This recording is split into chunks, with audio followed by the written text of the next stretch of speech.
Hello, everybody, and welcome to the Great America Show. It's great to have you with us on this beautiful day in America. I hope you all are having a wonderful week. The weekend is almost here. But first, before we hit the weekend or the weekend eve, let's get to some very important news. President Trump this week announcing from South Korea, ordering the Department of War to immediately start testing nuclear weapons. This is something the United States has not done since 1992 at the end of the Cold War. President Trump posted the following statement on Truth Social. Quote, "The United States has more nuclear weapons than any other country. This was an accomplishment, including a complete update and renovation of existing weapons during my first term in office. Because of the tremendous destruction of power, I hated it, but I had no choice. Russia is second and China is a distant third, but will even be within 5 years. Because of other countries' testing programs, I have instructed the Department of War to start testing our nuclear weapons on an equal basis. This process will begin immediately. Thank you for your attention to this matter, President Donald J. Trump." So what does that mean? Does that mean we are on the precipice of World War III? I mean, I think we've probably been on the precipice of World War III for some time now, but President Trump, I think, showing he's not playing any games. Russia has conducted a successful test of a new atomic-powered and nuclear-capable underwater drone, President Putin said earlier this afternoon, declaring that the new weapon can't be intercepted. Putin's statement comes 3 days after he praised a successful test of a new nuclear-powered cruise missile. Appeared to be another message at Donald Trump that Russia is standing firm in his maximalist demands on Ukraine. Now, speaking at a meeting with soldiers in Ukraine, Putin said that the Poseidon drone was tested while running on nuclear power for the first time this week when they did the testing, describing it as unmatched in speed and depth. He said that the nuclear reactor that powers the Poseidon is 100 times smaller than those on submarines, and that the power of its nuclear warhead is, quote, significantly higher than our most advanced intercontinental ballistic missiles. Putin's first mention of this underwater nuclear-powered drone was in his 2018 statement to the nation, addressing alongside other prospective weapons. Russia's media reported that this Poseidon was designed by Putin to explode near coastlines and unleash a powerful radioactive tsunami. So what does this mean for America? It's Donald Trump commented on this during a conversation with reporters aboard Air Force One on Monday, said he's not playing games and doesn't care to play any games with Putin. So I think President Trump is standing firm. Now, he is the president of peace. He's more peace deals we've seen under President Trump than any other president in our lifetimes. I think they're on their 8th one now. But he's also not going to bow down to Vladimir Putin, as the Marxist leftists have, accused him of doing. They swore up and down that he's a Putin puppet, but this latest news of President Trump testing out these nuclear weapons, demanding that the Pentagon start testing out these weapons, shows no signs that President, which we do, that President Trump is beholden to Russia in any way, shape, or form. It's just the matter of it. Now, President Trump had some very successful meetings today, which he's touted, with President Xi Jinping of China. He's back now in America, on American soil, but a very, very, very busy week, meeting with the leaders of South Korea, of Japan, various other nations, signing more peace deals, of course. But he's back now in America. President Trump on Air Force One on the way back, talking a little bit about his meeting, saying it was nothing short of amazing. I thought it was an amazing meeting. He's a great leader of a very powerful, very strong country, China. And what can I say? We have, it was an outstanding group of decisions, I think, that was made. A lot of decisions were made, too. There wasn't too much left out there. And we've come to conclusion on many very important points, and we'll be handing that to you in a little while. We're having, because there was a lot of different things, many of them very important. Now, following the meeting, which President Trump described as truly great, the two sides confirmed that China would lift restrictions on exporting rare earth and critical minerals, which Beijing had imposed in response to President Trump's tariffs on their goods. The restrictions would be paused for a year, potentially returning if Beijing and China and Washington do not agree on a blueprint for any sort of sales deal. Trump appeared positive about the restrictions in these remarks that he had given to the media on aboard Air Force One on the way back. President Trump says China will increase their purchase of American soybeans and other farm products, expect to produce significant profits for American farmers. In exchange, President Trump and the administration will reduce American tariff rate on China, which was previously at 57%, by 10% in recognition of China's alleged measures to limit the flow of fentanyl in America, which is, I think, in my opinion, one of the biggest issues. The meeting lasted nearly an hour and a half. Beijing, on the following of the meeting, emphasized that there's a friendly atmosphere and a longstanding personal relationship between President Trump and Xi, contrary to what the mainstream media wants to report. Now, President Trump says he is going to go ahead and visit China sometime in April, and he's going to reciprocate. Xi Jinping is going to reciprocate and come to America. He says sometime in that same time frame of April, May, either to Washington, D.C. at the White House or to Florida in Mar-a-Lago. I'd suggest Mar-a-Lago. It's probably a nicer place. You may recall that was when President Trump launched the missiles as he sat for dinner with Xi Jinping his first time around. Among the other things discussed at the meeting with them, as President Trump continues to try to make peace deals around the world, was Ukraine. And President Trump addressed that on Air Force One on his way back. Ukraine came up very strongly. We talked about it for a long time, and we're both going to work together to see if we can get something done. We agreed the sides are, locked in and fighting, and sometimes you have to let them fight, I guess. Crazy. But he's going to help us, and we're going to work together on Ukraine. There's not a lot more we can do. The oil, he's been buying oil from Russia for a long time. It takes care of a big part of China. And, I can say India's been very good on that front. But we didn't really discuss the oil. We discussed working together to see if we could get that war finished. It doesn't affect China. It doesn't affect us. And I'd like to see it done on the basis. I don't like to see 6, 7, 8,000 young people, mostly young people, for the most part soldiers, be killed. President Trump, I guess, seeking to end yet another war. Seems that he's not just the negotiator in chief, but he's the peacemaker in chief. So we're also waiting on this deal with China. They're expecting to sign a fuller trade deal where different terms will be laid out on different various issues for trade, for stopping the flow of fentanyl into this country, which, as I said, I think among one of the biggest things that President Trump campaigned on, and it was stopping the drug flow. And you see it with President Trump blowing up these boats coming from Venezuela, which some RINOs, which we're going to talk about today, which some RINOs and some Marxist Dems are saying we shouldn't be doing that. Imagine that. We shouldn't be blowing up these drug ships that are coming over because they might not be sending drugs. Well, what are they sending in those boats with 4 engines on the back, with hundreds and hundreds of pound barrels underneath the boat, covered with 3 guys on the boat? I don't think if you're shipping just migrants into this country, illegal aliens into this country, you're going to be putting 4 people on a boat that can probably hold 30 or 40 people. I mean, it's time for these Marxist Democrats to get a grip. It's time for the RINOs of the Republican Party to get a grip on what's really happening in this country. So we're going to talk about that. We're going to take a quick break here. On the other side of the quick break, we're going to take that up. We're going to take up the government shutdown, the Marxist Dems voting once again to keep the thing closed. RINOs, they're acting up, folks. And the DOJ has just launched a new investigation. You are never going to guess who it's against.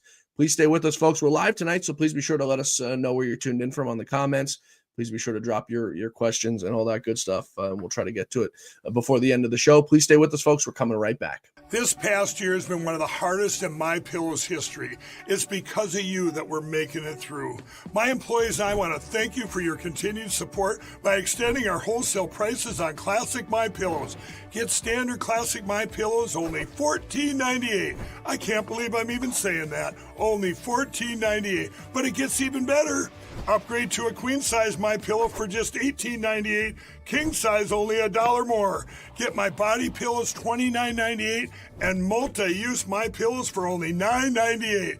So go to MyPillow.com or call the number on your screen. Use your promo code to take advantage of these wholesale prices, including my standard size MyPillow, originally $49.98, now only $14.98. Queens, $18.98. Kings, only $1 more. Not only that, order $75 or more, ship absolutely free.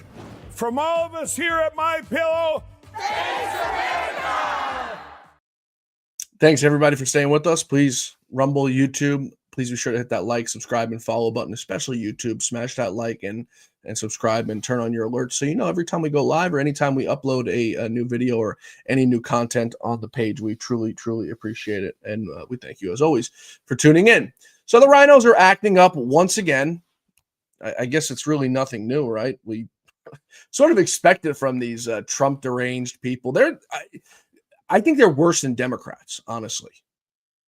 The Democrats, you at least know what you're getting from. But the RINOs, you get screwed when you least expect it, when you need them to come through, when you need them to do something. That's when you get screwed from the RINOs. And there's been a fair amount of them in the Senate. There's been a fair amount of them in the House. The House has cleared out a lot more than the Senate. We still have a few floating around there, and they're a little bit harder to get rid of because they're a little bit more powerful. They raise a little bit more money. There's far fewer of them, obviously, than members in the House. I almost said members of Congress, but members in the House. So it's a little bit harder to get rid of. And it's a little bit more difficult for people to surround, like for example, Lindsey Graham. President Trump has endorsed this man once again, is going to go down and campaign for him. Lindsey is perhaps one of the biggest war hawk RINOs in all of Congress, not just the Senate, but all of Congress. Lady G is one of the worst by far. Yet some reason, somehow, President Trump has endorsed this man once again. But he's far from the only one. So you're wondering, why am I talking about RINOs? What did they do today? Well, the Senate this week. Yesterday, we told you about them voting against tariffs on Brazil. The Senate this week also voting to nuke President Trump, and this is last night, President Trump's tariffs on Canada. The second time this year the Senate has voted to repeal President Trump's Canada tariffs, as we're now just days away from the Supreme Court taking up the issue. 4 RINOs this time. You've probably guessed 3 out of the 4. Mitch McConnell, Lisa Murkowski, Susan Collins, and a new Trump deranged fella reliving his derangement from 2016, Rand Paul of Kentucky. House Speaker Mike Johnson will not hold a vote on the measure, so the Senate was just wasting their time allowing these 4 RINOs to show their true colors, which is what we've gotten.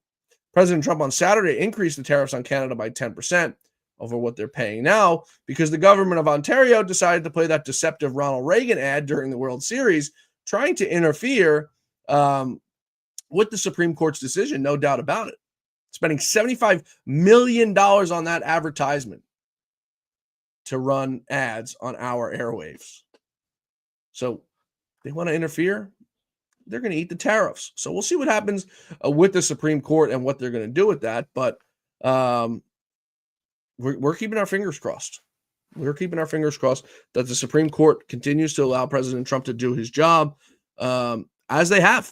The Supreme Court so far has, I think, been steadfast in upholding the rule of law and upholding what President Trump is allowed to do. And I don't think he's overstepped his authority at all. It's the Marxist Dems want to tell us, though. Speaking of the Marxist Dems, 14 times, folks. 14 times. It's now 15. Because just moments ago, they declined for the 15th chance to reopen the government. But there's going to be consequences, including the Supplemental Nutrition Assistance Program, also known as SNAP, because checks are running dry and the delay, cancellation of flights are just stacking up, folks. So when will the Republicans cave? When are they going to give it up? When are they going to allow this government to reopen? When are they going to stop holding the American people hostage for their defense of illegal aliens? It's getting a little absurd that they're willing to go down with this sinking ship. And I don't know if you noticed, but Chuck Schumer's been a little bit off the airwaves. He hasn't been on TV as much. Hakeem Jeffries, I think, is steering a little bit more clear. of the airwaves because I think they've made total asses of themselves. I mean, they spit into the wind and they're just sitting there with spit on their face at this point. Because they have no honest explanation as to why they're doing this. But they want to hold now, the Democrats want a single clean bill on just opening up food stamps. That's what they care about. They're willing to open up and they're willing to just pay for food stamps, but don't care about paying our Border Patrol agents, don't care about paying any of our servicemen. Who votes for this stuff? They don't care about anybody but themselves.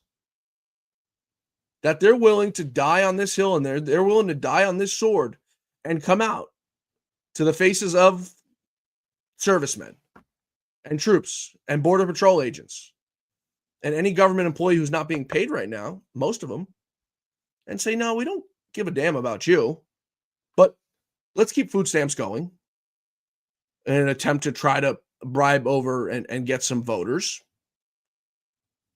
And let's roll with that. Let's not reopen the government. Let's continue to hold that hostage until we get leverage on the orange man, which they're not going to get. I'm not entirely sure.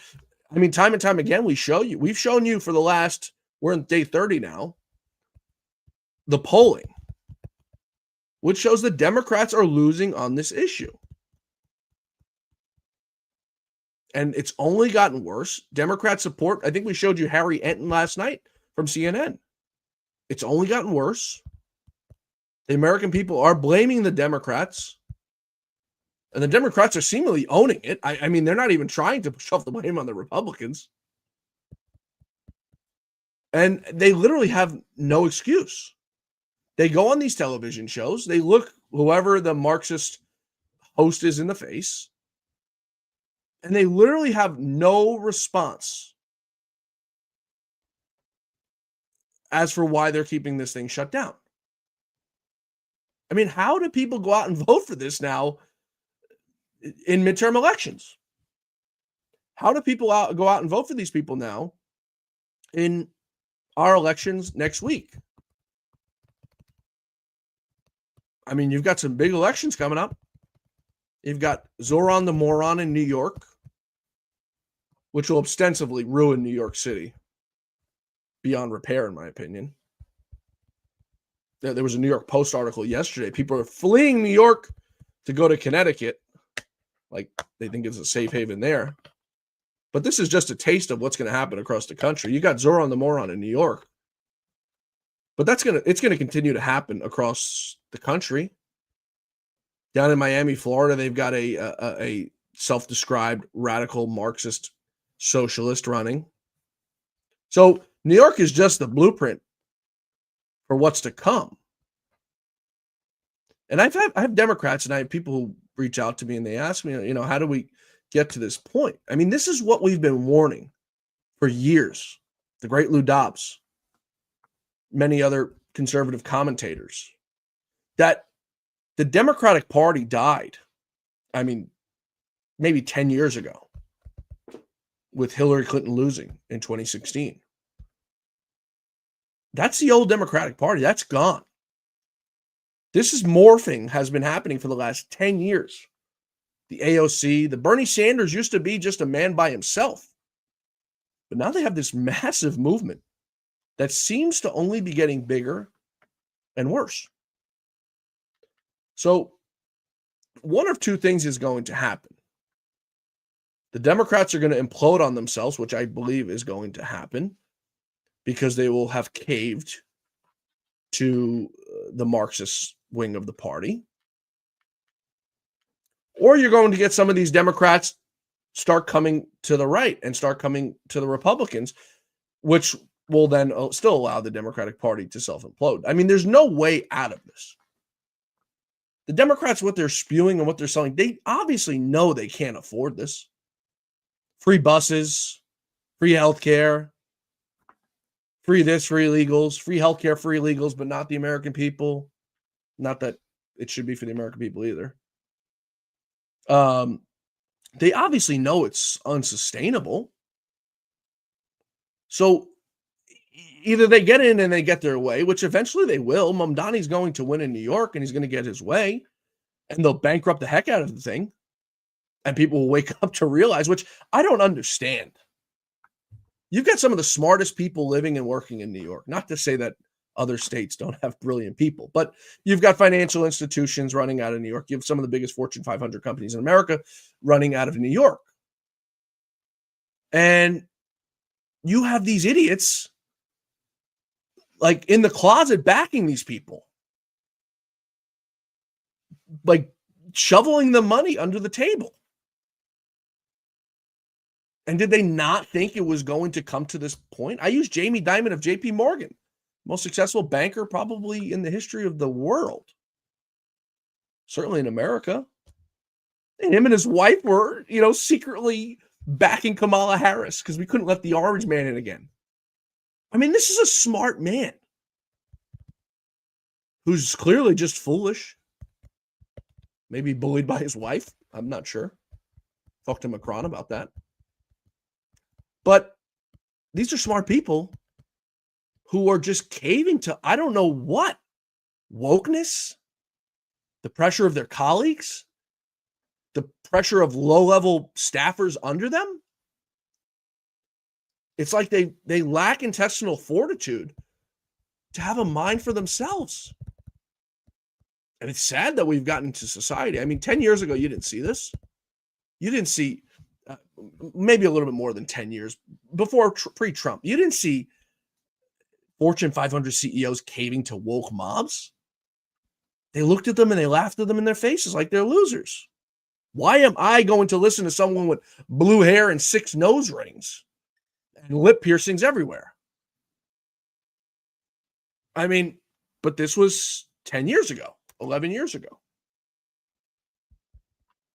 Now we've got, like I said, Jamie Dimon bowing to the woke mob. I mean, it's funny to look at it, but at the same time, it's not funny because this is now going to be the new reality. Zoran the moron is going to allow prostitution in the streets, drugs to flow, as if you don't have a bad enough drug problem as it is. And it's not just New York. It's, any blue city. You can walk down the street and watch someone shoot up heroin, which is the most devastating thing to watch. I mean, when I worked at Fox News, I'd see him outside every single day. A guy sitting on 47th Street and 6th Avenue shooting up heroin in the doorway of someone's building. And I'd walk past the cops and I'd say, you're going to do anything? No, can't. Nothing we can do about it. But then you've got police officers and EMS and FDNY who have to go risk their lives to resuscitate these crackheads to then just do it all over again the next day because they overdose very regularly. And then you see some of these videos where the EMS and the FDNY wake them up and they're mad that they resuscitated them from an overdose. I feel like we're not living in America. I feel like we're not living in reality right now with how bad things have gotten with no end in sight. I mean, the drug problem has only gotten worse.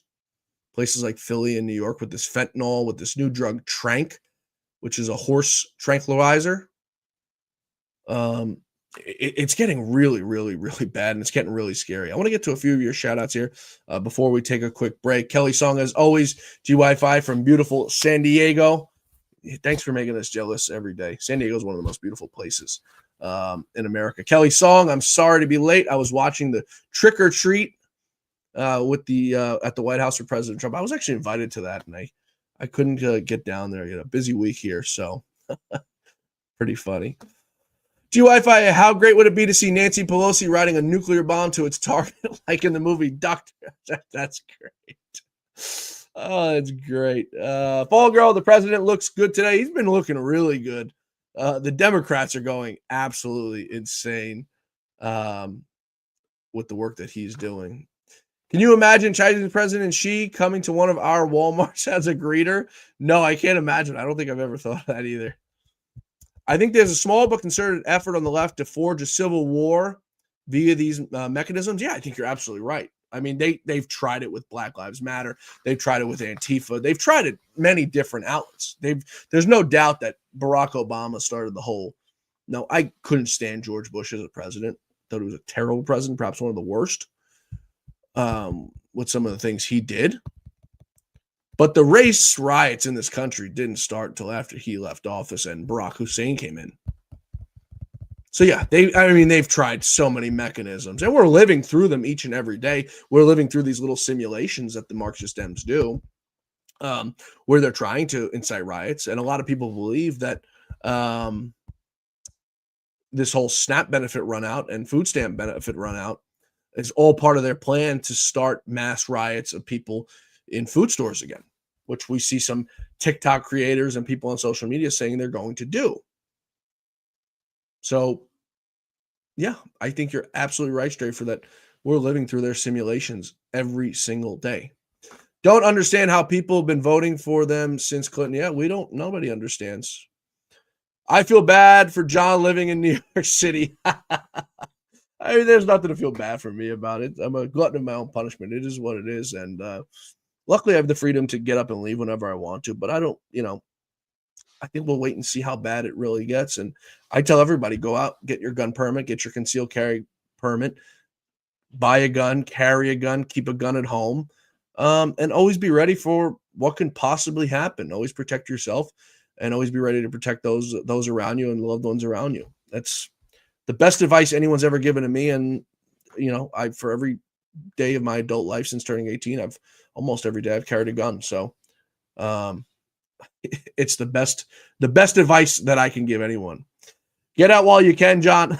We're working on it. We're working on some Southern opportunities here. So we'll see where it takes us. But, right now it's not too bad. So we'll see what happens. We're going to take a quick break here, folks. On the other side of this quick break, I want to hammer some more RINOS because there's one in particular who's been grinding my gears lately, and he's been off the rails, acting a fool.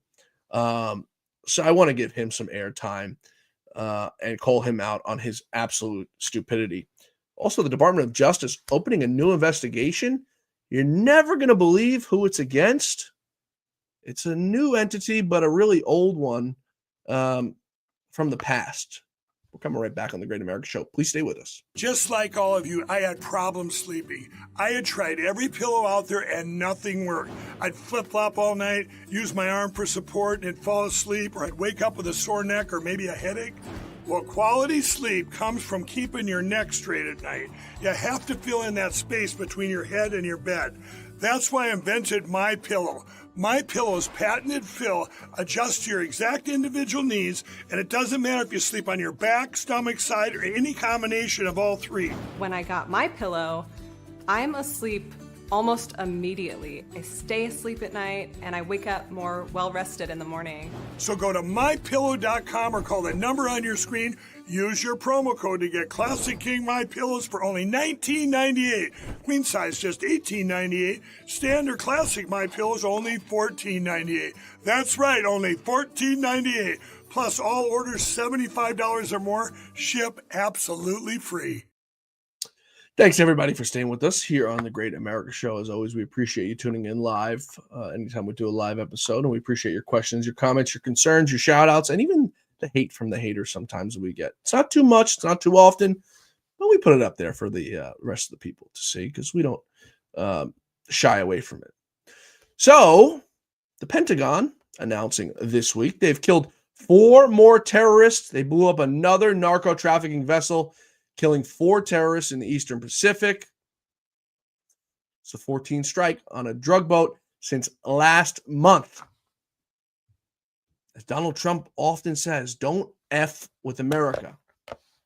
Don't F with America. But there's some RINOs who are having a little bit of an issue. They're having an issue with Donald Trump killing drug dealers. They're having an issue with Donald Trump killing drug lords. Imagine that. But didn't have an issue with certain things that Joe Biden did. Didn't have an issue with certain things that Barack Hussein Obama did. Launching more missiles in the Middle East than anybody. Drones, bombs, all that good stuff. You've guessed him. He's not in the House. He's in the Senate.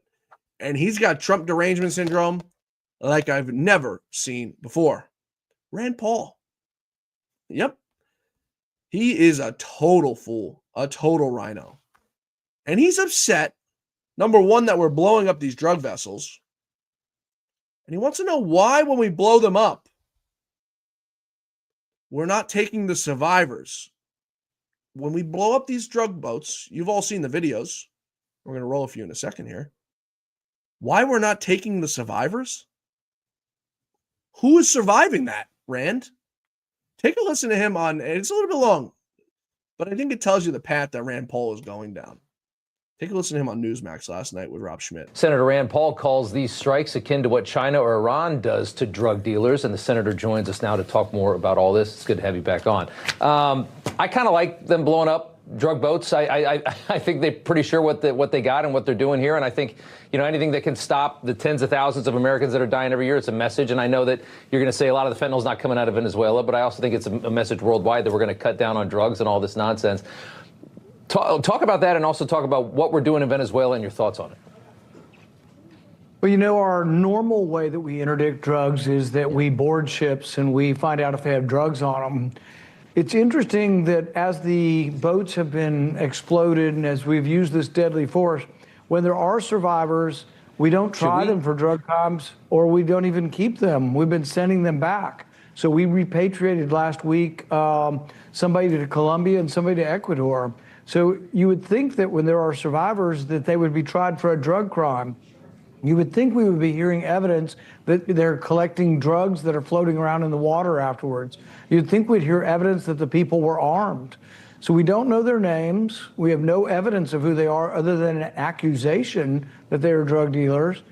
But we also, in our country, haven't typically just killed people because we accuse them of being a drug dealer. Even convicted drug dealers are usually not given the death penalty. So there's a lot here that it's easy to be angry with people. But if we get rid of the idea of presumption of innocence and we're just going to blow up people on boats with a 25% potential error rate, I think I have problems with that. And I can certainly understand that. I think if you want to be a pragmatist and you're not concerned with all of the I think American ideals of due process and things like that, we have a serious drug problem on this continent, and a lot of people die from drugs. So this would be a way to really kind of clamp down on it. It might not be too traditionally American in its form, but I also think that what they're doing with these drugs, I don't think that this is really about the drugs. I think that this is kind of a way for them that they're trying to kind of. They're pressing something with Venezuela, with Colombia, with these leftist states in South America, and I think there's a reason for that. I want to know why you think, why are we trying to clearly destabilize Venezuela and push Maduro out? What do you think the plan is? Do you think it's Rubio just wanting to get communism out of South America? Maybe. And of course, I have no love lost for Maduro, communism, or socialism. I wrote a book called The Case Against Socialism. And in it, we open with a chapter about a girl who runs a gang in Venezuela, and her gang controls 4 dumpsters outside of restaurants because there's such a dearth of food that people are scrounging, eating their pets, eating rats, eating remnants of food. This is an example of how socialism doesn't work and will ultimately fail. And I wish the best for the people there. I have not been for offensive war. I have not been for fighting wars unless we're attacked. President Trump has largely agreed with me. He opposed the Iraq war, as did I.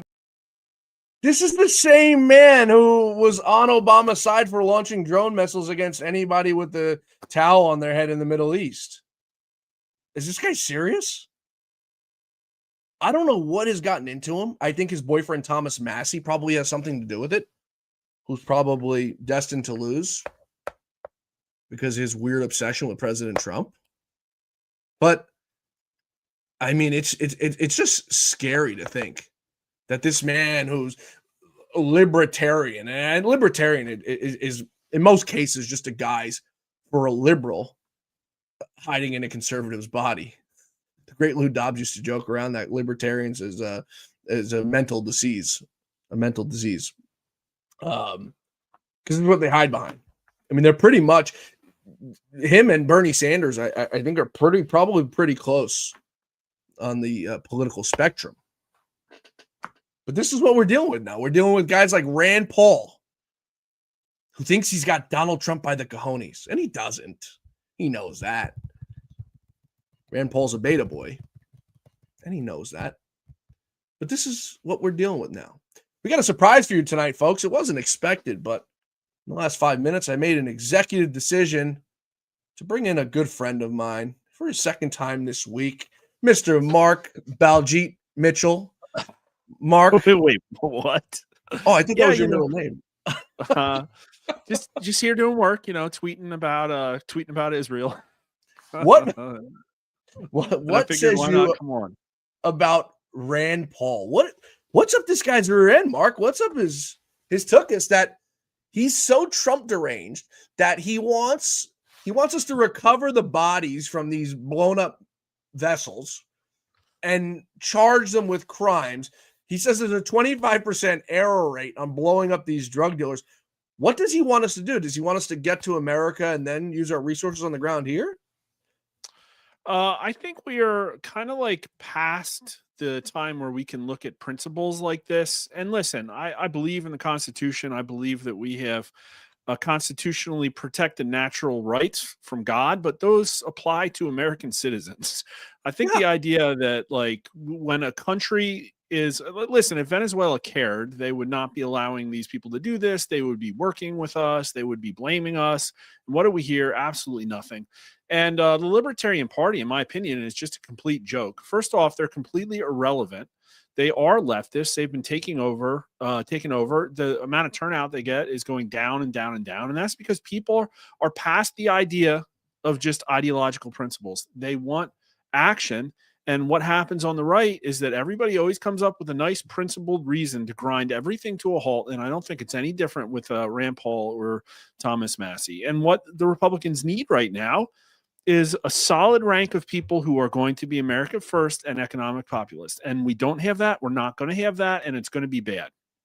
My favorite part about Rand doing this whole retarded comedic act that he's doing is that he's now, Mark, in the ranks of people like Susan Collins, Lisa Murkowski, Tom Tillis, and Mitch McConnell. Is that really the people you want to surround yourselves? And that's in addition to the Bernie Sanders and the Marxist Dems that he's voting with. He's got this stupid stance like he's this economic guru about tariffs. And he's the only one who shares it. I really don't understand. That's the people you want to be like in cahoots with, those four rhinos who are at some point, Mitch McConnell's out of here. Tom Tillis is a goner. The writing's on the wall for Murkowski. If they didn't have that ranked choice bullshit in Alaska, she would be gone. And then somehow Susan Collins always finds a way to skate by, but I don't think she's doing too well health-wise. So I don't know how much longer she's going to be out there. But these are the people you want to surround yourself with? I think these are the people that probably, let me put it this way. These are the swing votes on the nuclear option. And I think a lot of Republicans talk about how they don't want to use it. But J.D. Vance made a pretty stunning speech last night to a Turning Point USA event. It was really incredible, and we could go over the stuff he said. But one of the most important things, in my opinion, is that he said we cannot be afraid to do something because the left might do it in the future. The left is going to do it regardless if we do it. He's talking about the nuclear option.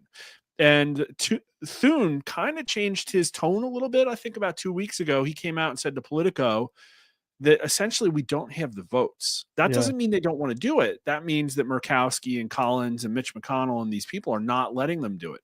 And I made a high engagement tweet today.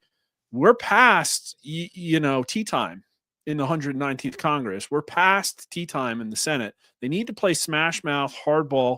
These people have skeletons in their closets. They have big political dynasties. They probably have all kinds of corrupt interests. And it's like, maybe it's time to break the emergency glass and get America like some freaking relief. Yeah, we definitely need relief. I said earlier on in the show, we're getting rid of the ones in Congress. I always say Congress because I work there. In Congress, you say Congress is the members of the House of Representatives. In Congress, when you work there, you call the Senate. I mean, overall, the whole thing is Congress, but whatever. So the members of the House, it's easier to get rid of. And we've gotten rid of, almost every single one of them. They've been primaried out. But it's hard to get rid of these ones in the Senate because somehow they get ridiculous amounts of money. And then when you track where the money came from, Mark, It came from like the Senate leadership pack, which is like the head Republican who's running the place. And you're like, dude, we're trying to get rid of these people, but you're funneling in millions. If you look where Rand Paul's getting his money, he gets all this money from the Senate leadership pack. You look at Mitch McConnell, Senate leadership, and but nobody calls him out on it. I don't know why Donald Trump doesn't come out and say, like, what the hell are you doing funneling this money? I don't know if he even knows what's going on, but why does nobody tell him? I think he probably knows, and I think that somewhere along the line they made the command decision that they can't blow up the Republican Party because they need to win. And unfortunately, that puts us in a situation where winning is probably different than what you and I expect to happen in winning. And there's a solution to that. For every Democrat you investigate, for every 2 Democrats you investigate 1 Republican. Just make sure the ratio's good, right? But, like you're kind of right. I'm feeling a little bit more optimistic because we've heard about Arctic frost and how it was targeting 160 legislatures. And I'm surprised. That's probably the number of uncorrupted Republican legislatures that they don't already have dirt on. So it's like, that's a higher number than I would have thought. And maybe it's a good sign. I don't know. I'm all for investigating anyone who's corrupt. I don't care who it is. I'll say a name, which I'll probably get pushed back on the show for and probably have people tune out right now. Marjorie Taylor Greene went in there. Somehow she's still running her construction company. Don't know how. She clearly employs illegals for her construction company. It's not my words. This is her words that came out of her mouth in an interview. She was dumb enough to say it. Right. Or brazen enough. I don't know which one it is. Dumb enough or brazen enough. I don't think she's exactly smart. She's going to be on The View next week. It's going to be trash, and trashier watching her with those women there. But somehow making $174,000 a year. She's got this construction company. And I looked today and I think she's got $3.5 or $3.8 million of investments right now in the stock market since taking office.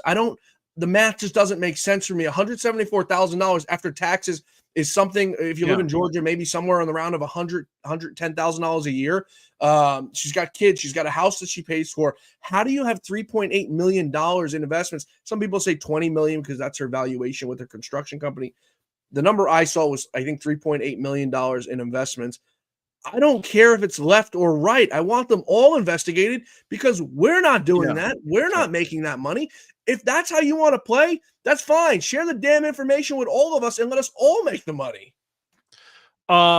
First off, I agree 100% about the construction worker situation. And I've been the very first person to go out there and say that we need to hold these businesses accountable. Second, because well, it's not in a wink. They, this is what has to work in the industry. Well, everybody's doing that. This is like what happens when you don't pick up litter on the street. Well, all of a sudden your city looks like Philadelphia, and we live in Philadelphia right now. And so we need to fix that. Now, as for like her personal finances, like I really don't know, because we know that all of these people are enriching themselves, and she's probably the least egregious case that I've heard of, quite frankly. And who knows, like, could have been a family inheritance, could have been her, like, who really freaking knows? But that's fine if you're going to look into it. I wholeheartedly agree. But then let's also arrest J.D. Pritzker for laundering gambling earnings or for going up against ICE. If we're going to go after her construction company, let's also go after Phil Murphy for harboring an illegal alien and snubbing. So yeah, like 100% agree. But we're going after nobody. Right? You know what I mean? Let's like. I keep hearing about these grand juries, windows closing.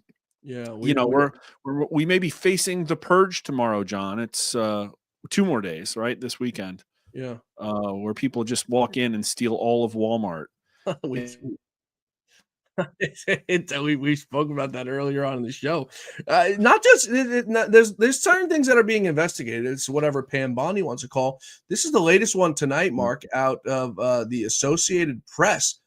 The Justice Department is investigating fraud allegations in the Black Lives Matters movement. Justice Department is investigating whether leaders in the Black Lives Matter movement defrauded donors who contributed tens of millions of dollars during the racial justice protests in 2020.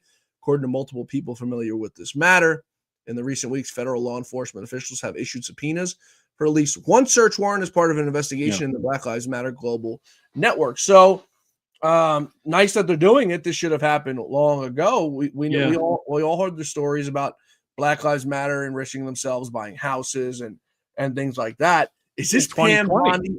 Right, 2020. Is this Pam Bondi's way of Yeah, exactly right. Under William Barr. Is this Pam Bondi's way of trying to say, well, we're investigating, we're doing a good job without really investigating the real people who need to be investigated? Jack Smith, for one.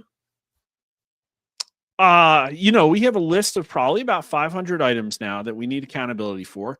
And it's like, if I was going to guess, I would say there are a couple of, like, maybe 12 of them that have penciled, circled around them. And okay, we're opening the investigation. 2 of them have a check mark next to them, right? That's Bolton and Comey. And then there's a whole lot that have just been completely lined out. Like the whole 100 list items underneath COVID appear to have been completely scratched out. We're not going to go after that. And, like, that's the problem. And it's like, okay, the wheels of justice grind slowly. And I understand she has limitations, 100% understand. But at the same time, we're talking about a very political, existential situation here. We're talking about, like, Democrat congressional representatives that are talking about rounding up and shooting Republicans if they get back into office. I don't know if you saw that quote. And so, again, it's a problem. And they're okay. Republicans look like they might eke out 26, maybe. They're probably going to win 28, but the long-term writing is on the wall. And again, let's just go back to what J.D. Vance said. The left is going to do it regardless of if we do it or not. So we're getting into this game theory situation where we're kind of in, like, mutually assured destruction. You know what I mean? Like, at a certain point, the right has to look in advance and say, okay, well, this is where this leads. And maybe we need to break a sweat, or maybe we need to rock the boat a little bit. They're not, I mean, like, Congress is doing nothing. You know what I mean? Like, the states aren't really doing anything. Okay, we have a few new maps, but the states could be suing industry. The FTC could be smashing companies apart. Like, there's so many things that could be happening right now that just aren't. Instead, you've got people inside the FTC leaking group chats of their own party to try to sabotage because somebody got a picture with Donald Trump and the other person didn't. That's the childish, stupid behavior we're working with right now. Wow. There's no doubt, Mark, there's one person in Congress who's doing a really good job and continues to work, and it's James Comer. And I was so happy to see him come out yesterday and pretty much poke Pam Bondi in the eye and say, I'm going to out you, and he's already done this. I'm going to out you because you haven't done your job and you're not going to do your job. And I was told by a member of Congress, and I'm not going to repeat their name, that they believe Pam Bondi was a problem and that Pam Bondi was going to try to stifle their lawsuits. So to see Comer come out and do that after hearing from this member of Congress, and this was a Republican member of Congress that I spoke to see Comer come out and do that, I think he was probably alerted to the same thing that this member was alerted to, that Pam Bondi is going to probably try to stifle these investigations. And we saw it with Lindsey Halligan. She had a total meltdown. I don't know if it's because she thinks Lindsey Halligan is prettier than her, but she had a total meltdown that Lindsey Halligan went after James Comey, and went after Big Tish James. So I think that tells us all we need to know. But she had a total meltdown. Why wasn't I informed about this? I didn't know about this. And it's sad that it took Donald Trump having to appoint this woman in the Eastern District of Virginia to get some sort of indictments for cases that were pretty clear cut. Yeah, the cases we've seen, right? And she had to go in there and actually fire a family member of James Comey in order to get this indictment through. And I assume some of it is probably just making her completely look bad, because Lindsey Halligan in 3 days has put out more indictments, I guess, than Pam Bondi. I don't know, like how much, like what have we really seen in indictments? What they'll do is they'll show you the shiny object. Pam will come out and say, we've rescued 300,000 kids or whatever. And that's awesome. I mean, that's terrific that you found these kids. I want to know how they went missing in the first place and how we didn't know that 300,000 kids were missing. That's mind blowing to me. Parents don't know their kids are missing, how this is not a bigger issue, but that's great. Okay. But I feel like this was just another shiny object that she's flashing in front of our eyes with this Black Lives Matter. I mean, that's in the rearview mirror. You should have investigated them before when they did all this stuff. Now you're just flashing shiny object, and people are onto it, Mark. People write comments on this show all the time, and they say, like, don't fall for the bullshit. And we're not. I sit here and call Pam Bondi out all day long because I don't think she's doing a good job, and I don't think she's got the best interest of President Trump in her favor. I mean, I don't know what's going on in her head, but I can only project based Not on what much. I see. And this Black Lives Matter thing has got to be, if you were to like tier rank all of the things on this list of accountability needing, it's got to be one of the most egregious ones. We're talking about hundreds of millions of dollars allegedly of laundered money that was used to buy mansions and stuff like that. It would be very flagrant stuff. Yeah. And that is a problem. That just erodes our societal fabric. People look up at their elite class and say, wow, people in politics can literally just take this money and wipe their butts with it. And I can't even put food on my table. It's ridiculous. Yeah, it makes me want to run for Congress. Lou always used to try to get me to run, and he'd say, we'll make sure you get the funding. We'll make sure you get everything you need. We'll make sure you have donors and this. And I'm like, I don't really want to give up what I'm doing. I don't want to become one of them because it's almost like the inevitable. I know so many people in politics who went in, good people, and now they come out and local assemblymen and so on and so forth, and they come out and they're like just mechanical people. They're not the same people they were. Politics does something to some people, and I don't know what it is, whether it's the parties they have, whether it's the money they're getting. The whole thing is just totally screwed up, Mark. Yeah, I think it's like the same thing I see happening in the American big denomination churches, which is that acceptance is a lot easier than principles and judgment, repentance, this idea of like, hey, everything's not okay. Yeah. You have to draw a line. And I'd imagine if you're an elected representative, you're always looking in order to expand the pie. Everybody is a potential voter. Everybody's a potential donor. And you never want to say no to people, but people want things to be said no to now. That's the thing. It's like, how many out there were really, really like rabidly anti-LGBT, women in locker rooms, kind of stuff like that? The polling showed overwhelmingly that like 65-70% of America was against this stuff. And quite frankly, it would be a higher number if Republicans actually played ball, but they were so concerned about getting that one nasty, article in an LGBT magazine or having some companies, do some kind of things like the Disney company was doing. Like, that's what they're just cowards. They won't stand for what's right because it's not in their best interest. I was talking to a friend of mine the other day who's black, and he's not a Republican. He's not a Democrat. He hates all politicians, as I think most people do. And he said to me something so interesting. And I was like, you know what? And he's not someone who's particularly well-educated. After high school, he went to go work, various different jobs, but a good friend of mine. And he said to me, he goes, Barack Obama did more for the gay community and the LGBT community than he did for the black community. And I said, you're absolutely right. And for you to realize that, as someone who's, not politically educated, someone who's not a Democrat, someone who's not probably leans more Democrat than Republican. He lives in Detroit. I said, I wish more people would have realized that, because he did. And I guess he was catering to his dark side, his side that he's never really let out to the people, other than the ones closest to him. But, I think it makes all the sense of why he was tailoring towards, No, I know. I'll tell you exactly why that happened, John. You put a black president in the Oval Office, and all of a sudden, America's not racist anymore. Yeah. And if you can't accuse people of being racist, you can't use it to hustle. Right. And so what was the hustle? Let's not forget that Glee, for instance, was the #1 show when Barack Obama entered the White House. The hustle was the Rainbow Mafia. And it's like, okay, I'm going to hitch my wagon to that. And it's a movement, and it was a movement. It went like everywhere, people went nuts for this stuff. Now, most Americans were pretty pissed about it, but they were way more accepting because we hadn't been through the Biden administration. We hadn't had COVID shoved down our throats. We hadn't had a massive increase in inflation. We haven't had an extra 10 years of wage stagnation and this flooding of our country with all of these illegal invaders. And so it's like, okay, here we are.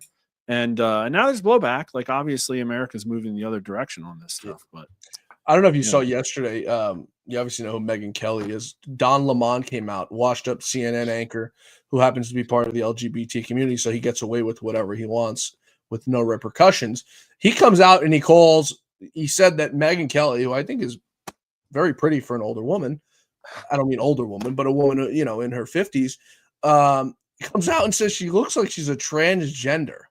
And I'm sitting there like, how does this guy sit and judge anybody? This is the same guy who was sued for allegedly grabbing a bartender's hands and putting him down his pants and then making him smell his hands. And then the lawsuit was dropped after the bartender What are you doing to me, John? got a record. No, this is a true story in the Hamptons. Yeah, After the bartender got his memory back and said, "Oh, it didn't happen." I wonder, what sort of money was paid to it. But this is a man we're going to take social cues from. Really? No, it's all performative. They don't believe this stuff at all. Like an example, I was really going down the rabbit hole with all of the horrible crime statistics going on in England, because it's been in the news because Elon Musk is saying there was a brutal stabbing of a guy that was killed in the middle of England by one of these, Pakistani refugees or whatever, Afghanistan. And they're all upset over there. It's like, well, guys, like how bad did you let it get? Well, it's like, according to Grok, 50% of all women in London have been sexually assaulted and 1 in 5 of them have been raped. Wow. And so it's like the leftists did that, and they are the party of feminism. And so feminism means like, our women get raped. That's what feminism stands for. And so it was all performative. There's these ulterior motives to flood the nation with the third world. And I don't know how they extricate themselves from that. There are 2.1 million English men, according to Grok, living in a family where a woman has been raped. Wow. Like, you know what I mean? Like, that's weird. Like, that's some serious numbers. Yeah. The Democrats, there's no doubt, want this country to turn into what England has turned into with their massive Muslim community now. But just a whole Marxist ideology. I thought to myself, the people who consider themselves mainstream Democrats still, who are, I have to assume there's probably still some of them, the ones who probably voted for Trump in this last election. But I was saying to myself yesterday, I was driving thinking about it. Did people really think, Mark, it was going to end with the men and women's sports? Did they really think like that was the end goal? Like, oh, let's try to test the gay limit here and let's let men play in women's sports. Did people really think it was going to stop there? Were they really that naive to believe that the Democratic Party was going to end there and not try to push the limit, which we're at the limit right now of where we're at with drugs and with the illegals in this country and the LGBTQ XYZ. All of it. Yeah. They pushed it to the limit. Did people really think like that was where the Democrats were going to stop when they decided to let men play with women and let men go in women's bathrooms? I have a theory because I think about this a lot every day. And obviously some of them are absolute rabid leftists and really believe this thing. I don't think it's that much of the Democrats. And then there's a bunch of Democrats that actually have somewhat conservative viewpoints, but because of Trump hate or because of brainwashing or because of social pressures or because the Yankees-Mets effect, they just vote Democrat. That's what they've been trained to do. That's what they're going to do. And they don't really think particularly hard about it. But then you have this whole other nebulous blob of people, and you're like, well, do they really believe this stuff or not? And I don't want to piss off any women, but I feel like there's this aspect of logic that's been feminized over the last, decade, 2 decades. And when I say that, I don't mean it as a pejorative. I mean that women think differently. It's more emotional. It's more consensus driven. It's more about validation. It's more about being seen, fitting in. And like biologically, it makes a lot of sense because men are more capable of dealing with the environment and having to understand reality and make decisions and put themselves at risk. Risk-taking behavior is off the charts, very different. And what does that create? Well, it creates, depending on the age bracket, like a 20 to 30 point difference in politics between the genders. And it's really biggest in like the 30 to 39-year-old bracket. They're like 35 points apart on this. And so it's a really, really big thing. And so I look at the left and I say, well, they think like women and even the men, even a lot of the men. And I'm, again, not pejorative, but what the behavior, in my opinion, feels like is like a teenager with daddy issues that's just rebelling for the sake of rebelling. And I think that counts for all this stuff. Mom Donnie, they don't really want, I don't think they really truly want their Gristades to get taken over by the state. I think they just know this guy it pisses off the right. And it's a temper tantrum. I think that's really what's happening. They don't want to lose. They're mad at Donald Trump, and they're trying to piss off the right. I think you and I spoke about this on our drive down to DC, and you actually put out a tweet on it at the time, exactly what you just said, and it's pretty interesting. There was an article I read, and this is from research. This is not my words. I think I've told you about this before. There was a study done on women fighter pilots and men fighter pilots, and they put them in a simulation, and they gave them the yoke to shoot rockets, and they were told, you got to blow this up. It may or may not be this. Use your best decision. And women, but before I start reading this, I'm like, oh, this makes sense. Women are going to be the ones to push the trigger right away. They're going to blow up whatever they got to blow up, because anyone who's had a girlfriend or a wife knows that when you get into a fight with a woman, you never win. And Lou Dobbs, scorched earth. Yeah, a fight with a woman, you will never win. But it was actually quite the opposite. They were having a problem with the women not being able to pull the trigger with indecisiveness. And I'm like, that's an interesting theory. And I went on to read this. I've got to find it, because it was a really good study that they did. But I think we're at a really crazy point. But I think people are starting to open up their eyes. I know so many people. I know so many women, so many minorities that I'm friends with who didn't care about politics before this past election. But when you had Joe Biden come out there and tell black people that they weren't black unless they voted for him, nobody wants to be told what to do. And the black community certainly doesn't want to be told, you have to do this because I told you to do this. I mean, F you is what they told Joe Biden, which is why you saw the numbers shift. I mean, you're the pollster here. You can tell us what the black voter shift was and what the Hispanic voter was, because of what you said, that there was always this connotation that you had to vote with the left because they were the party of no racism. They were the party that took care of minorities, where it's clearly quite the opposite, because you look at what Donald Trump has done for the uneducated black and what he's done for the educated black. HBCUs funded. I mean, just go look at the track record of what it is. So you had Joe Biden come out there and say, man, if you're not black, if you don't vote for me, they're like, F you. Who the hell do you think you are talking to us like that? We're not some object. We're human beings.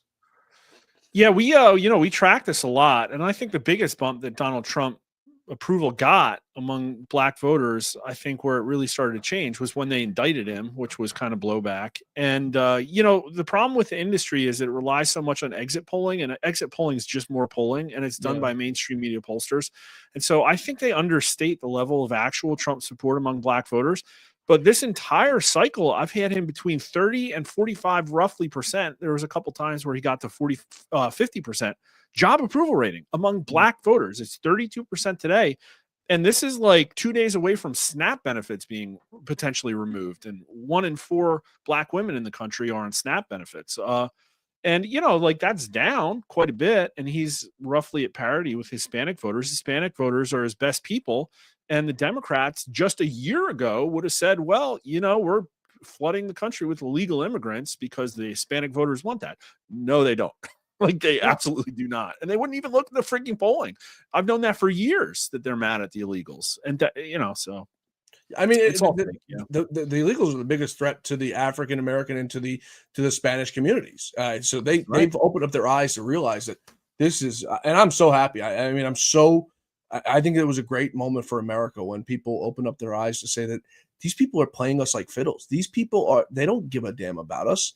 They can't stand us. They hate us. It is what it is. We got an interesting question. I'm going to let you answer this one, and then I'll answer, because I think this is geared towards you.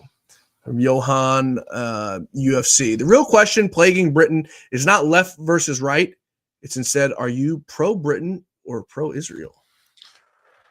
Well, I'm surprised that they have that issue as well. I wasn't aware about how, much it is kicking off over there. But on this side, it's very clear that what the people who support Israel don't understand is that Pandora's box has already been opened. You're not going to be able to close it again. The Republican Party is not the party of complete 100% unquestioning pro-Zionism. It's just not anymore. It's about 50-50, to be honest with you. But then the tactics of we're going to blow the whole movement up to try and cancel Tucker Carlson, it's not going to work. That's leftist tactics. And so what the right has to figure out how to do is come to a scenario where it maintains its big tent and yet can have this open dialogue. And unfortunately, it's people who are Zionists here that are unwilling to accept that reality. And I'm sorry, I'm not taking a stance on Israel. I'm just telling you, you're doing more damage. It's a fake purity test. Just like when DeSantis supporters wanted to use abortion as a wedge issue to undermine Donald Trump, you're doing the same freaking thing. And I think JD Vance last night gave a pretty nuanced answer about this. And it's like, okay, America first. That's it. America first. And so Britain needs a little bit of Britain first, I think. And I don't know how much it's taken off over there, but they need more of it. Yeah, they're having a little bit of an issue over there, especially in London, which I think they're past the breaking point. I think they've already broken. I say the same thing when people ask me, are you Ukraine? Are you Israel? Are you Ukraine or Russia? Are you I'm America. That's it. I want America to win on every single front. That's all I care about. And it may sound selfish of me to say, but when I've lived, Mark, for 30 plus years of my life, when I've seen every other person be before America, every other person put before America, I've really reached the breaking point myself where I just care about America. I want America to prosper in every single way. I want America to be the best. I want America to be the better than every single person in the world. Is that selfish for me to say? I don't think so. And if it is, then you be offended by it. But I think that's the mentality that every American should be. I mean, it's not saying don't love your neighbors from other countries, but you should want to be the best just for yourself, for your country, and who you represent. We're the greatest country in the world. Yeah. And we're a country that needs some torches and pitchforks right now, and proverbially speaking, because I'm just saying it's like the modern progressive era of American geopolitics is that literally everything in the world is a welfare queen off of the backs of the American middle-class taxpayer. And in that time period, the taxpayer is 5 times less capable of paying off their share of government debt due to wage stagnation. So we've literally been sucked dry by every single freaking country, entity, company everything. Banking losses have been socialized. We're supporting the entire Indian technology sector, literally everything. They've taken our Fortune 500 companies. What happens if we ever go to war with India? They will walk away with Microsoft, Amazon, Apple, every single one of these companies. And all of our pharmaceuticals. Banks.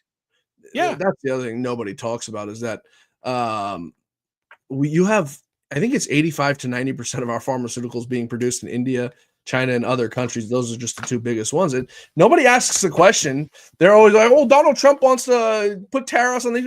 Why has nobody asked the question how we've managed to outsource 85% of our pharmaceuticals in America?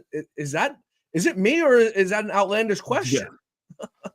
Not only that, so it's we don't even get the benefit of manufacturing. So corporations colluded with Republican globalists, mostly, there's some Democrats there too, to offshore that manufacturing, but then also charge the worst price in the world of American taxpayers, and doing it through Medicare and Medicaid, doing it through transfer payments and the revolving door between pharmaceutical and regulatory people.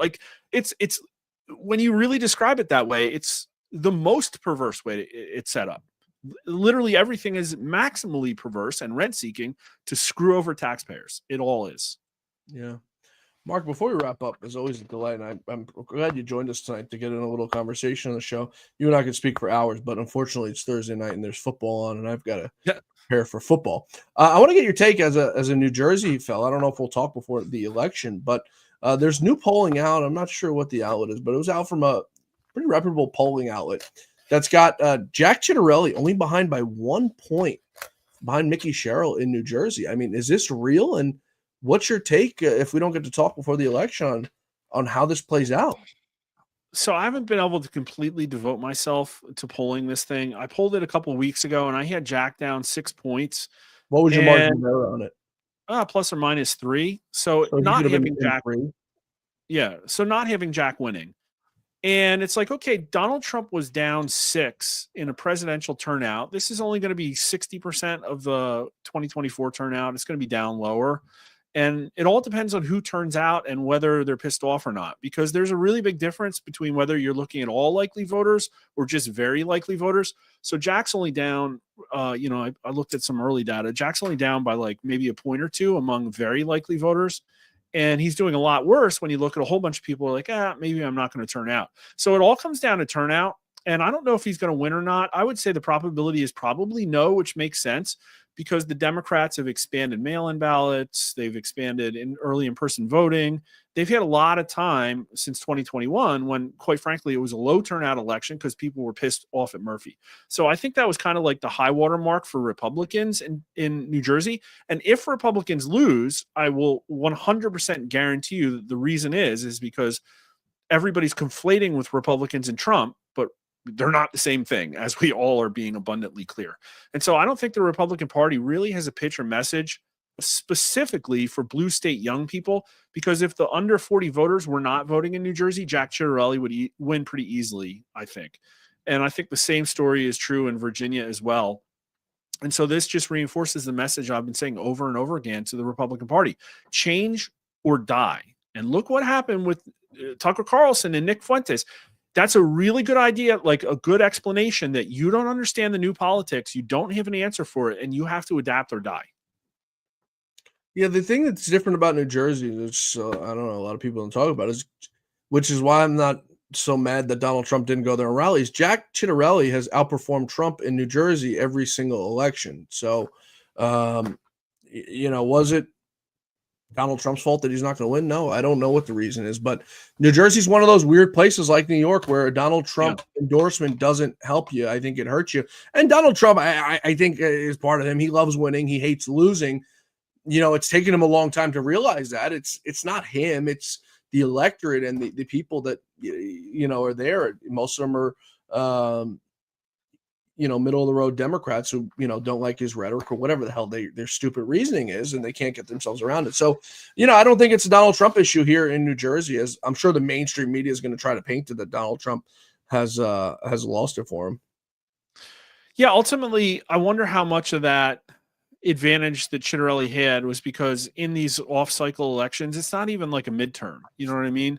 You're getting an older, whiter electorate, and the people like in Newark just aren't turning out in the same amounts. I think that's part of it, and that might sort of be conflating things, because I just look at these people and I look at their answers, and fundamentally, even though they did pretty good with Trump and the Trump approval rating's pretty good, like these people do not feel like conservatives. Like property taxes is a big deal in New Jersey. They said it wasn't that bad of an issue. They said prices overwhelmingly were the number one issue. But then you talk about like public schools and they're like, our public schools aren't that bad. Like it just seems like they kind of like their blue state thing, and Republicans don't have an answer for that. They just don't. Yeah. We'll see. I mean, we got a few days. What is it? 5-6 days now until this election. So we'll see what happens. I mean, I hope he wins all kinds of stuff. But this is the Republicans Party. The problem at the end of the day, too. If they would have put up a candidate with great name, I used to beg Lou to run for that seat. Good name recognition. Yeah. You can't. This is like the same problem in New York. Like if Jack loses, you can't run him again, which is what Curtis Lewa continues to think he's going to do here in New York. Just be the perpetual candidate. Just keeps on running, making the money, the matching fund. It doesn't work. Well, 100. It's the matching funds for sure. I'll just tell everyone to go look. I think it was Bill Ackman who put out the tweet on Curtis Lewa and the money he's making off this race. But the Republican Party's got to get a grip on their candidates and can't just allow these things. And look, Donald Trump has said this multiple times: put up a candidate that can win, and I'll do everything I can to make sure they win. But it seems it's just words and nothing ever materializes for it. Mark, you get the last word here. Yeah, I talked to somebody that knows Mike Johnson today, and I was trying to get a feel for what's going on down there. And I think Mike Johnson is a MAGA guy. I really do. I think he's principled. I think he's trying to do the right thing. And he says, well, I'm trying to message. We're trying to do this. We're trying to do that. But it's like this idea that the Republican Party needs to be unified into a political party that actually has a long-term strategy, an agenda, and a message, not just like hitching their wagon to Donald Trump and letting him do all the work.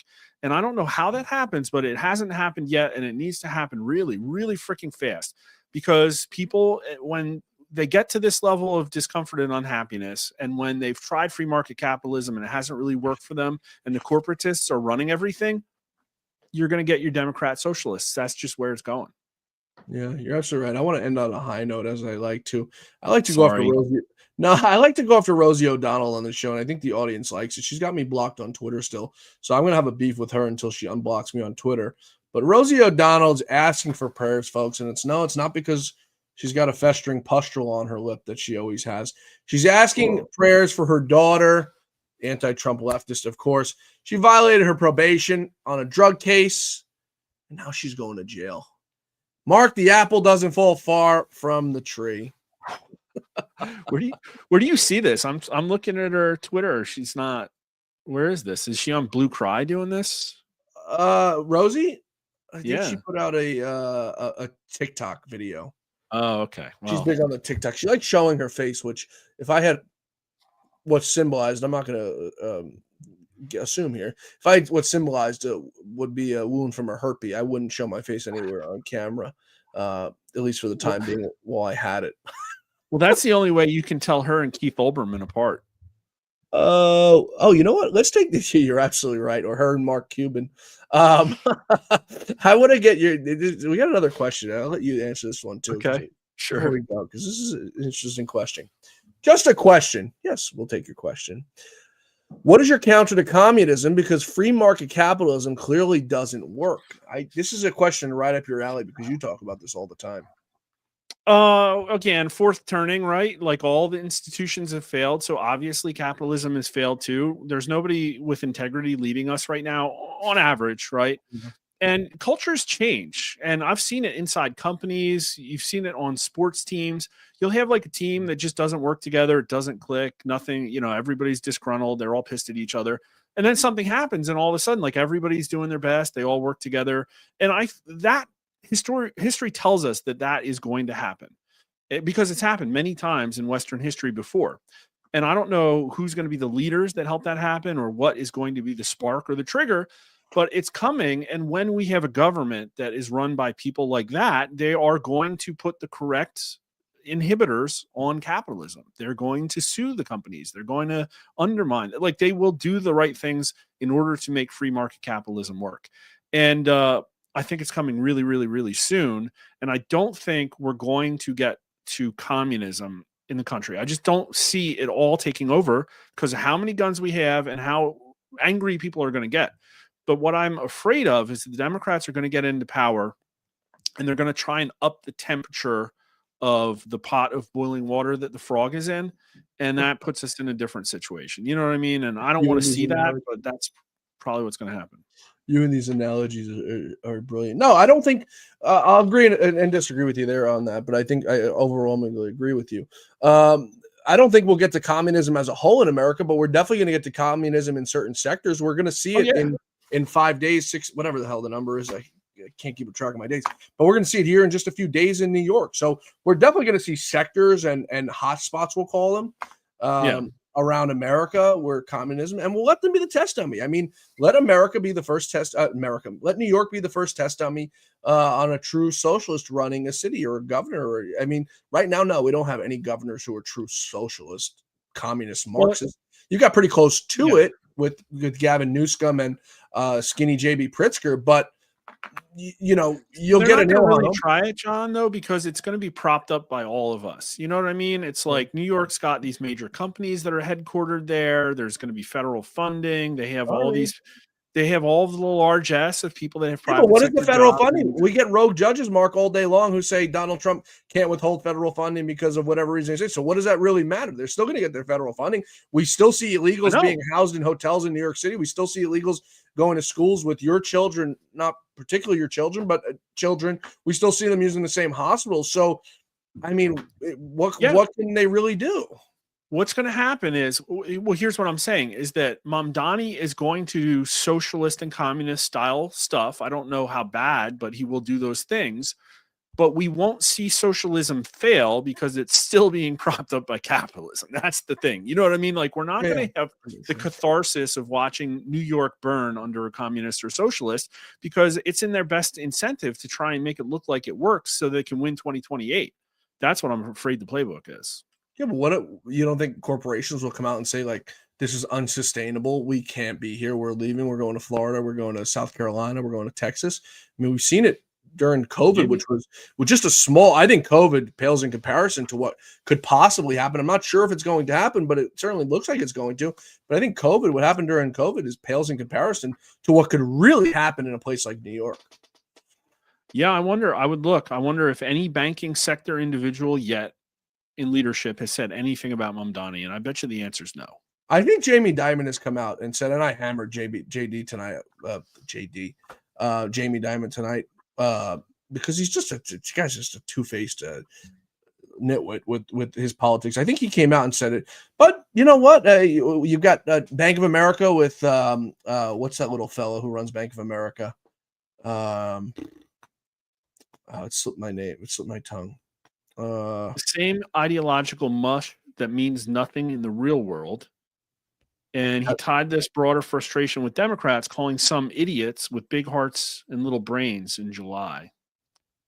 Then he moderated slightly and has offered to help by talking with a lot of people and wants to learn. Like, I wouldn't call this, I'm about to move JP Morgan. Like, Yeah. I wouldn't. Oh, no, he call it can't. I mean, he just spent billions of dollars on that stupid building for whatever reason because he wants everyone back in the office. I don't know. The guy's on two sides of every single issue. He's like a coin. So, it's hard. But you know what? They're going to deal with it. Citibank will deal with it. JP Morgan will deal with it. And Bank of America. I think those are the only three, although Bank of America is headquartered, I think, in South Carolina or North Carolina. So maybe a little bit less them, it may be easier for them to leave. But, the other places, Citibank, I think, has no fallback anywhere else, or JP Morgan with the money they just invested. And we have most of our Fortune 500 companies here in New York. So this is what they signed up for. I'll end on a positive note, because I'm always upset that I come here and I sort of piss on everybody's cereal and everybody's super sad because Mark the Black Pillar was here. And JD Vance did say last night that black pilling is a sin. So I don't want that. But all of this stuff happened with Tucker and Nick, and it's causing massive, problems online, a lot of divisiveness in a way that's not helpful. And one of the things that people were watching is that Tucker Carlson, who got his career started at the Heritage Foundation, had been removed from certain web pages on the Heritage site. But what is fascinating, and everybody needs to watch if they haven't yet, is Kevin Roberts, the head of the Heritage Foundation's response to this. It's a 2-minute video, and it is full-throated defense of Tucker Carlson, defense of free speech, defense of America First. That's a really big deal because the Heritage Foundation is the central nervous system of the think tank network of the right. And so a huge domino to fall there. Yeah. Well, I didn't see that. I saw what they did to Tucker, try to deplatform him, but this is the way of America now, Mark. Mark Mitchell, where can people follow you? Where can they find you? And when can they find you there? Give them your address. Yeah. This video is like the biggest thing probably for the conservative movement here. It's like a very big MAGA shot fired. Rasmussen_poll on Twitter, at Honest Pollster on Twitter, Rasmussen_poll on YouTube. And we just did a video where I explain more about purity tests and how they're really bad for a big tent movement. There you go, folks. At Honest Pollster on Twitter, Rasmussen_poll on YouTube. Mark Mitchell, thank you for stopping by tonight. We appreciate it. Great to be here, John. Mark Baljeet Mitchell, I should say. Appreciate it. Ladies and gentlemen, the great Mark Mitchell, Rasmussen Reports. You can follow him, as I said, on Twitter, at Honest Pollster, on YouTube, Rasmussen_poll, and you can catch him each and every weeknight. He's always doing different videos on different topics. So delightful to have him with us tonight. Unexpected, but I figured he'd drop by and have some fun with us tonight here on the Great America Show. That's all for us tonight, folks. We got football on in just a few moments, so I'm going to let you all go and enjoy your dinners. We'll see you back here tomorrow for the Great America Show. Truth, justice, and the American way. Same time, folks. Same place tomorrow. Until then, may God bless you. May God bless America. And may God bless the great Lou Dobbs. Have a wonderful night, everybody.